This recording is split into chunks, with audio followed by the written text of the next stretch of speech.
सेवा, एक छोटीशी सेवा या माध्यमातून व्हावी आणि म्हणून हा छोटासा प्रयत्न मी आपल्या समोर या ठिकाणी करतोय। प्रवचन रूपी सेवेकरता निवडलेली ओवी ज्ञानेश्वरीच्या 10व्या अध्यायातली 11व्या क्रमांकातली ओवी आज या प्रवचन रूपी सेवेकरता या ठिकाणी निवडलेली आहे। सीबीडी बेलापूर या ठिकाणी सालाबाद प्रमाणे चालत असलेला अखंड नाम सप्ताह आणि या सप्ताहाचा आजचा 6वा दिवस। या 6व्या दिवसाची प्रवचन पुष्प, 6व्या दिवसाचं प्रवचन पुष्प माझ्यासारख्या पामराला या ठिकाणी करण्याचा योग या निमित्ताने येतोय, हे माझं मी भाग्य समजतोय। महाराष्ट्रातील नामवंत कीर्तनकारांची कीर्तनरूपी सेवा या संपूर्ण या कीर्तनात या नामयज्ञ सप्ताहामध्ये या ठिकाणी झाली। अभंगाचा सरळ सरळ अर्थ या ठिकाणी मी किंवा ज्ञानेश्वरीचं पारायण सोहळा या निमित्ताने या ठिकाणी चालू आहे। संत कथेचं आयोजन या नामयज्ञ सप्ताहाच्या निमित्ताने या ठिकाणी असणारी विश्वस्त मंडळी यांच्या माध्यमातून या ठिकाणी हा नामयज्ञ सोहळा अतिशय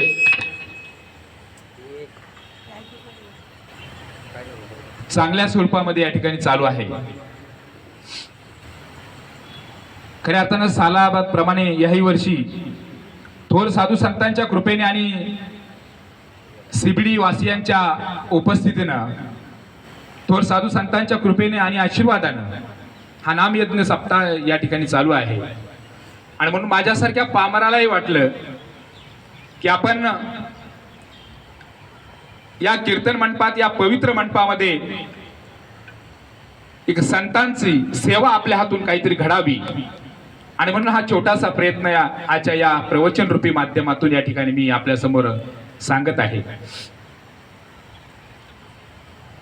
प्रवचन ऐकण्यासाठी गर्दी जरी नसली परंतु स्वतःचं अस्तित्व ज्या मनुष्य देहाला निर्माण करावं लागतं, ते अस्तित्व जन्माला आल्या आल्या लगेच त्याचं अस्तित्व या समाजामध्ये कदापि निर्माण होऊ शकत नाही। त्याला स्वतःचं अस्तित्व स्वतःच्या बळावर आणि स्वकर्तृत्वावर खऱ्या अर्थानं करावं लागतं। आपण पाहिलं असेल 750 वर्षापूर्वी ज्या ज्ञानेश्वर माऊलींचा जन्म झाला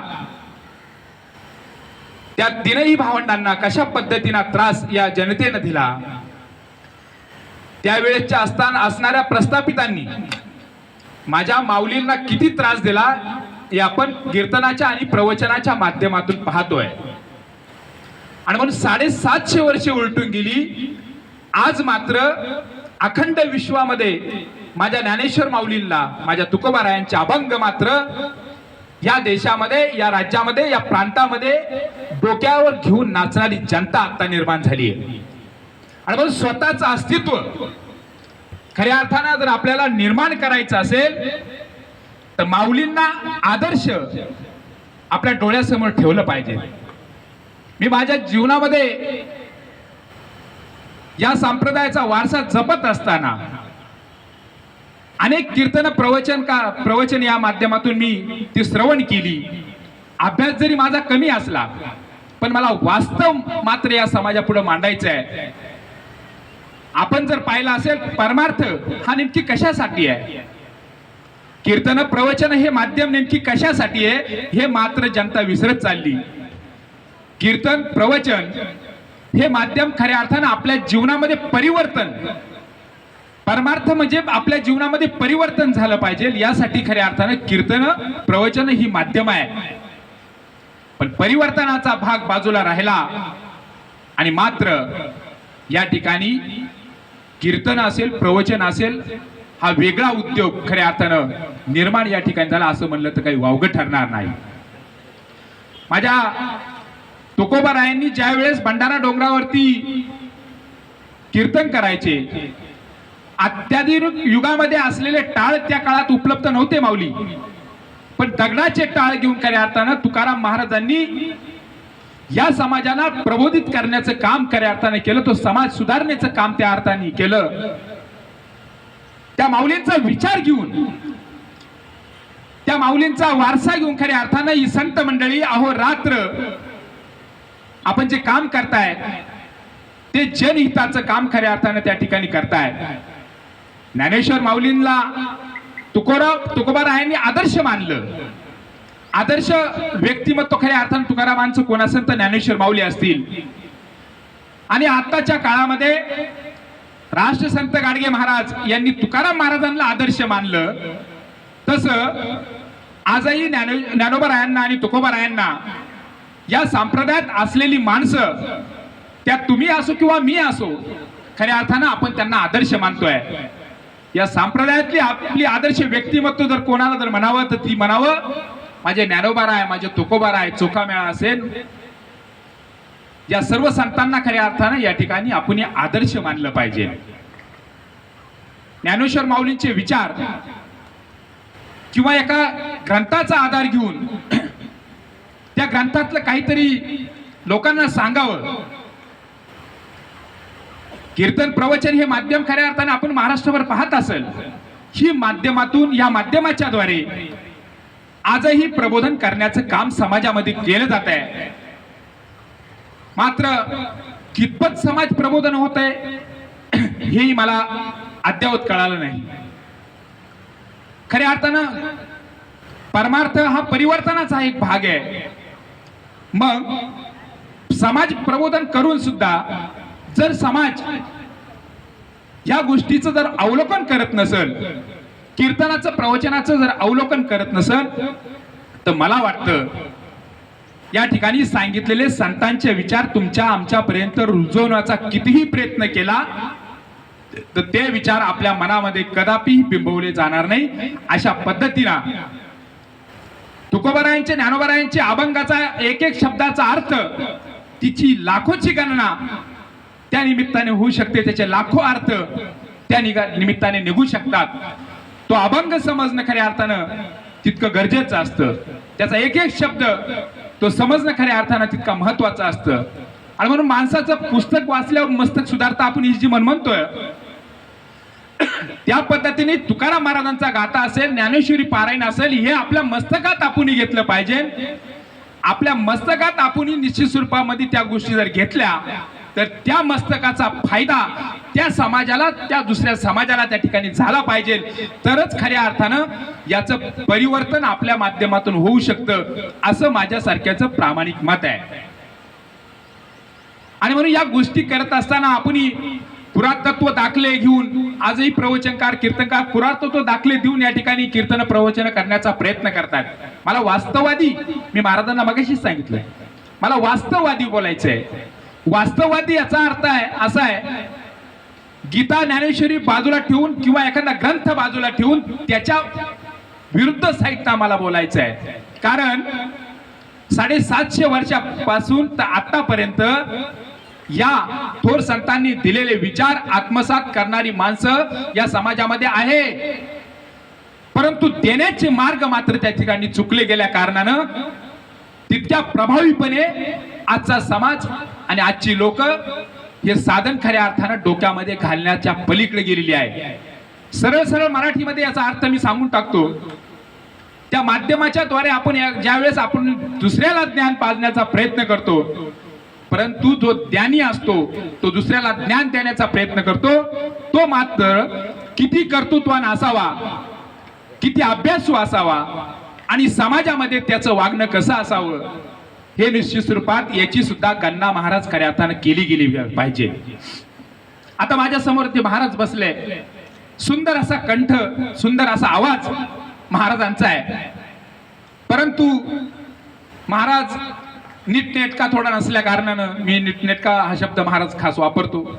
कारण काय झालंय, सध्या फॅशनचा युग आहे आणि महाराज जर रुबाबदार, गाडी बिडी, त्याचे कपडे, ऍक्टिंग, राहणीमान या सर्व गोष्टी जर असल्या अवेलेबल तर खूप मोठा महाराज असं समजलं जातं.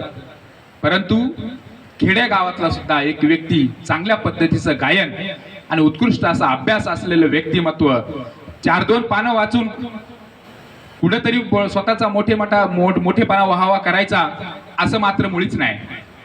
म्हणजे अशा पद्धतीचे रत्न खऱ्या अर्थानं आपल्या या मायभूमीमध्ये तयार झालेले आहे. त्या रत्नांना सुद्धा कुठेतरी वाव मिळाली पाहिजे.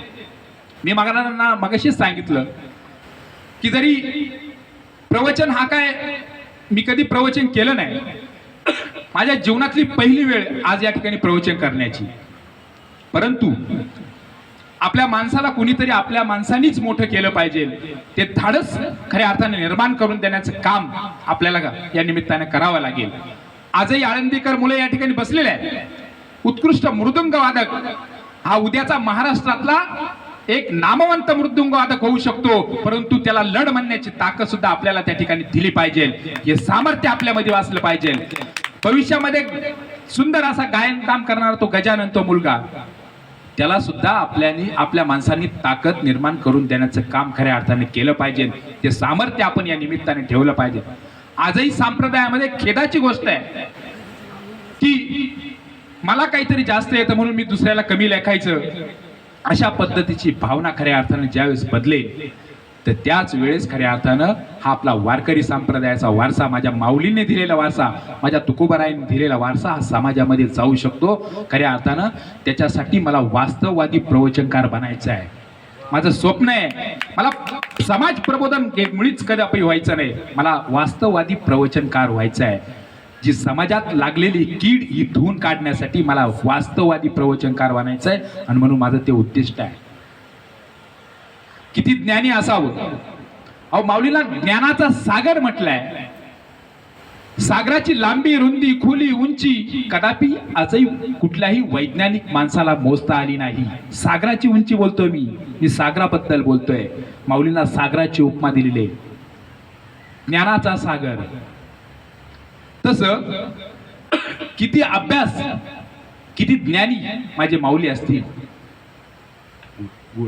किती ज्ञानी आणि किती अभ्यासू माझे माऊली असतील. खऱ्या अर्थानं माऊलींना जो या संप्रदायाचा वारसा या समाजाला दिला आहे. ज्ञानेश्वरीची निर्मिती करताना माझ्या माऊलींनी माऊली कधीही डोक्यात धरलं नाही की 750 वर्षांनंतर असं एक विश्व येईल की जे संपूर्ण विश्व माझ्या माऊलींना डोक्यावरती घेईल. हे माऊलींना कदापि वाटलं नाही. स्वार्थ माऊलींक कदापि नव्हता. आणि म्हणून त्या दृष्टीनं जी निर्मिती माझ्या समाजाला गीतेचं सरळ सरळ भाषे, सोप्या भाषेमध्ये एक ज्ञानेश्वरी माऊलीने त्या वेळेस निर्माण केली की माझ्या समाजाला ती कळावी. आज या ज्ञानेश्वरीमध्ये काय आहे माऊली, मी खऱ्या अर्थानं ज्या वेळेस पहिल्यांदा ज्ञानेश्वरी वाचली आणि मी सुद्धा एका वळणावरती होतो. एक पवित्र तुळशीची माळ घालून मला फक्त 1 वर्ष झाली. मी भूषण म्हणून सांगत नाही, परंतु या ज्ञानेश्वरीनं मला खऱ्या अर्थानं या मार्गावरती आणलं. मी हिचं पहिलं पारायण केलं आणि मग माळ परिधान केली.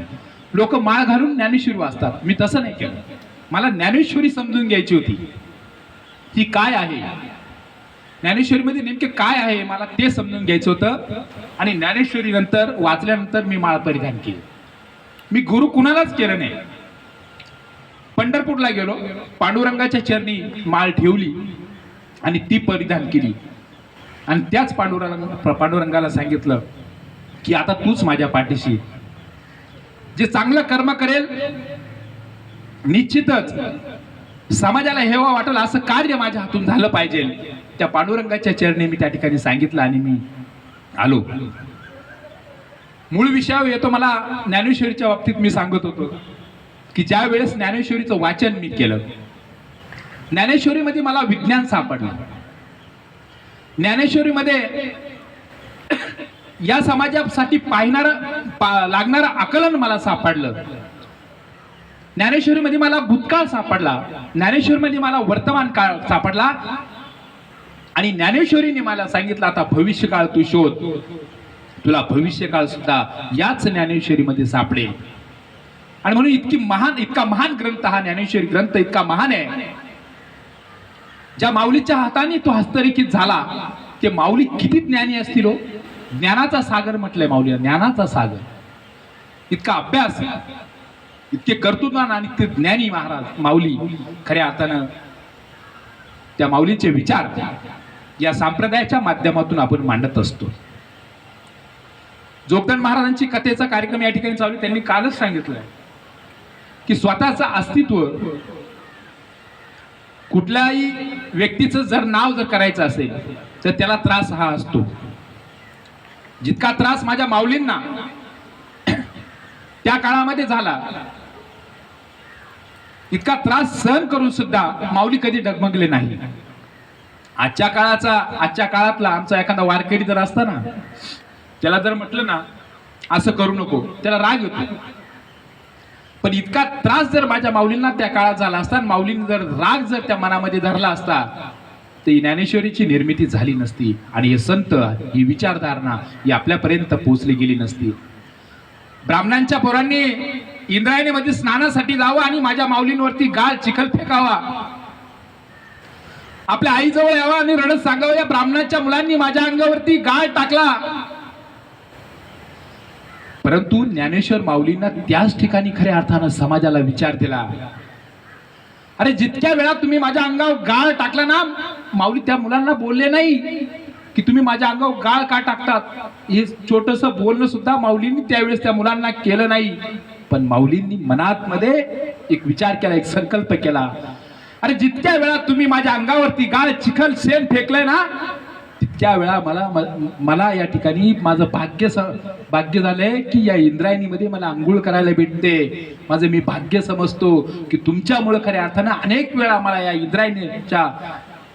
इंद्रायणी नदीमध्ये मला आंघोळ करायचं भाग्य खऱ्या अर्थानं तुमच्यामुळे मिळतंय. मग कधी माऊलीने असा विचार केला नाही की या ब्राह्मणाच्या मुलांनी माझ्या अंगावरती गाळ चिखल शेण टाकलंय, मला या इंद्रायणीचं तोंड पाहायचं नाही, असा विचार सुद्धा माझ्या माऊलीने कदापि मनामध्ये केला नाही. तसं आपल्या या समाजाला काहीतरी प्रबोधन देत असताना आपल्याला सुद्धा माणसं म्हणणार आहे की तुम्ही काय समाजासाठी देतायत, काय समाजासाठी बोलताय, तुमचा काय अभ्यास आहे. नाही, माझा अभ्यास नाही, माझ्या समोर वास्तव आहे, मला त्या वास्तवावरती बोलायचं आहे. अभ्यास जरी नसला तर या समाजामध्ये काय काय गोष्टी घडतात आपल्या कानावरती ऐकून जरी असेल ना, तर हाही अभ्यास अगदी महत्वाचा आणि मोठा असतो, हे समजून घेणं खऱ्या अर्थानं गरजेचं आहे. तुकारामांचा गाथा आपण पाहिला असेल. मी तर मगाशी सांगितलं की मला त्या एखाद्या अभंगाचा आधार किंवा एखाद्या ओवीचा आधार घेऊन जास्त बोलायचं नाही, मला वास्तवावरती बोलायचं, वास्तववादी बोलायचं आहे. तुकाराम महाराजांचा गाथा इंद्रायणीमध्ये बुडवला आणि तो पाण्यावरती तरला गेला. तो कशामुळे तरला गेला असेल हे मी नव्याने तुम्हाला सांगण्याची गरज नाही, परंतु तितकी भक्ती खऱ्या अर्थानं तुकाराम महाराजांची माझ्या पांडुरंग परमात्म्यावर होती. नितांत भक्ती. माणसाजवळ आजच्या काळामध्ये जर काही जर आलं, थोडीफार संपत्ती, तर माणूस गर्वाने त्याची तुलना करतो, त्या गर्वाने अधोरेखित करतो.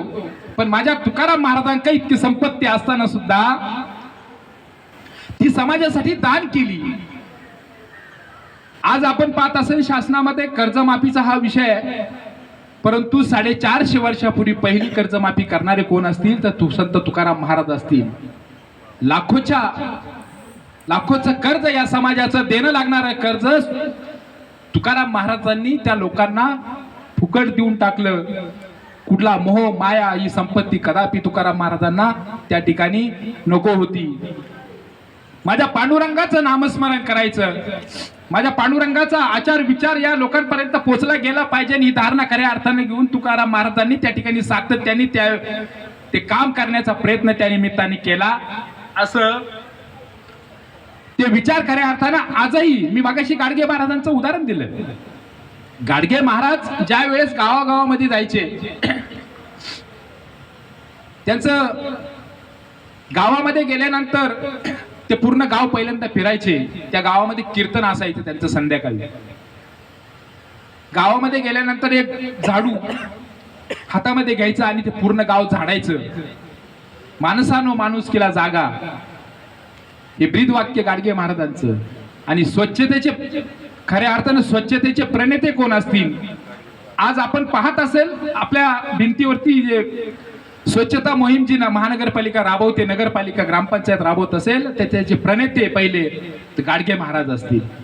स्वतःच्या हातामध्ये खराटा घ्यायचा आणि पूर्ण गाव झाडायचं आणि संध्याकाळी लोकांना एकत्रित करून ज्ञानोबारायांचे तुकोबारायांचे विचार आणि समाज प्रबोधनाचं काम त्यावेळेस संत गाडगे महाराज करायचे. साधा पेरावा असणारी माणसं, लोक नाव ठेवायचे, परंतु महाराजांनी कदापि तो विचार केला नाही की आज संध्याकाळी माझं कीर्तन असेल आणि मी सीबीडी बेलापूरमध्ये समजा महाराजांचं कीर्तन असेल, मग संध्याकाळी कुठेतरी जेवणाची व्यवस्था महाराजांची उत्कृष्ट असेल, भाजी पोळ्या बिळ्या अमकं तमकं, हा विचार नव्हता. त्यांच्या समोर एकच ध्येय होतं की या समाजाला समाज सुधारक म्हणून आपण काहीतरी काम करावं आणि समाजाला चांगल्या दिशेने घेऊन जायचा हा प्रयत्न त्यावेळी संत गाडगे महाराजांचा होता. तो त्यांनी करून दाखवला. म्हणून गाडगे महाराज हे आदर्श तुकाराम महाराजांना मानायचे आणि तुकाराम महाराज हे आदर्श व्यक्तिमत्व ज्ञानेश्वर माऊलींना मानायचे. आजही त्या तीनही संतांचं नाव आपण घेतोय. त्यांची कीर्ती आजही आहे. कीर्ती आज असण्याचं कारण म्हणजे त्यांनी केलेला त्याग. त्यागी माणसं निश्चित स्वरूपामध्ये आपल्या जीवनामध्ये आणि भविष्यामध्ये ही समाजासाठी त्यांनी जे केलेलं कार्य आहे, तो समाज एक ना एक दिवस निश्चित स्वरूपामध्ये त्यांना डोक्यावर घेतल्याशिवाय राहणार नाही, ही वस्तुस्थिती आहे. आणि म्हणून खऱ्या अर्थानं काल परवा या ठिकाणी आम्ही असं बसलो होतो. माऊली, खेदाची गोष्ट आहे, वारकरी संप्रदाय ही तुम्हाला आम्हाला सांगण्याची गरज नाही, तो आत्मसात आपण केला पाहिजे. आपल्या प्रत्येकाच्या घरात ती ज्ञानेश्वरी असली पाहिजे, तो आपला आदर्श आहे. आपण पाहत असाल अनेक धर्म, त्या धर्मातली प्रत्येक ती व्यक्ती त्या धर्माचा प्रसार करण्याचा प्रयत्न करतो. आपल्याला त्या धर्माविषयी बोलायचं नाही. आपल्याला सर्व धर्म सारखे, सर्व धर्म समभाव ही भावना घेऊन खऱ्या अर्थानं आपण या समाजामध्ये वावरत असतो. पण त्यांना असलेला धर्म त्यांना किती प्यारा असावा, तसा आपल्याला सुद्धा असणारा हा वारकरी संप्रदाय, भागवत धर्माची भगवी पताका खऱ्या अर्थानं आपल्याला तितकी महत्वाची आहे, पण ती आपण आत्मसात करत नाही. या संप्रदायाच्या माध्यमातून आपल्याला या निमित्तानं जाऊन वाम मार्गाला चाललेली माणसं कीर्तन आणि प्रवचन कशासाठी असावं हे मगाशी मी सांगितलं.